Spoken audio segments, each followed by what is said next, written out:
काफिर है। জমিটাকে নোনা জল দিল, একদম পুরো কি করে দিল, জমিটাকে দেখার মতো না, ওটা দাঁড়ালে আমার চোখ দিয়ে জল পড়ে। हमको जो मर्जी हो हम करेंगे।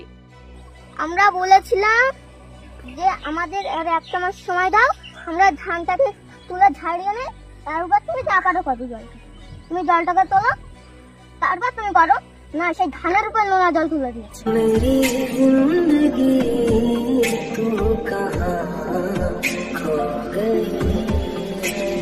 কি বলে তো মহা মুশকিল ভাই।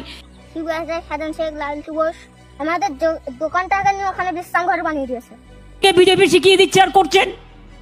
দাদুর দোকানটা থাকলে এতদিন কত ভালো হতো, তাকে বিশ্রাম ঘর বানিয়ে দিয়েছে লালটু ঘোষ। শিখিয়ে নিয়ে আসে কেউ। মুখ্যমন্ত্রীর কাছে অনুরোধ রইল, একটু মানবিক হন। এই ছোট ছোট বাচ্চাগুলো দেশের ভবিষ্যৎ, এদের মন বিষিয়ে দেবেন না। আমরা সকলেই চাই ভবিষ্যতে এই বাংলা থেকে শাহজাহান নয়, স্বামীজি নেতাজির মতো মানুষ উঠে আসুক। এদের ভবিষ্যৎটা অন্তত কলুষিত করবেন না। এদেরকে সুস্থ সমাজ, সুস্থ পরিবেশ দিন, যাতে এরা সুস্থভাবে সমাজে বেঁচে থাকতে পারে, স্বাভাবিক কাজকর্ম করে সুস্থ মানুষের মতো সমাজকে এগিয়ে নিয়ে যেতে পারে।